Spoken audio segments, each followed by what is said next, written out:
And so here we are. With the blink of an eye, we can lose it all. The blink of an eye, we can lose our freedom. The blink of an eye, we can lose our nation. Or has it already happened, but we don't even know it? Well, millions of people are starting to ask themselves that question. 58% of GOP not sure or doubt Obama born in U.S. Well, that's amazing. But you say, well, that's only the Republicans. Now you have the laughable issue. You have radical leftists in the media saying that, well, the Republican Party is threatened to be destroyed by the extremists in the party who believe this kind of thing. Will the Republican Party get rid of the extremists? Now look who's telling the Republican Party what to become. The communists are telling the Republicans, who are already extreme liberals, don't be misled by the conservative base. They're the nuts. The conservative base are the crazy people.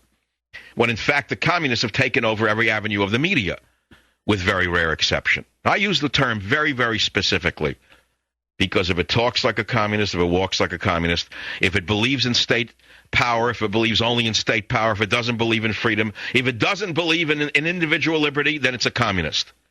It doesn't have to have Babi Yar graves. It doesn't have to have open pits where people are shot and killed. It doesn't have to have slave labor camps to be a communist government. Don't you understand there are varieties of communism, varieties of socialism, 30 varieties, 50 varieties. Bush was a socialist, fiscal socialist. Bush built a bigger government than 4 presidents before him. I tried to tell you that for years. You didn't listen to me. Many of you in the Bush base got mad at me. You stopped listening to me. You were the true believers of Bush because he walked around with the Bible. And he had Laura, the librarian, the great librarian, be on his side, giving us the Stepford wife routine. Laura, the librarian, the doyen of what is literary in the country. Laura Bush. One meeting after another about books, but never did she once mention a conservative book. No, it was Laura Bush and George Bush who pulled the wool over your eyes first. And they, of course, greased the skids for what we have today. And they used the old man, the old shoe salesman, Tom McCann, to usher in what we have today. And whether or not we survive as a nation of free people is what I mean. Of course, we'll survive as a nation.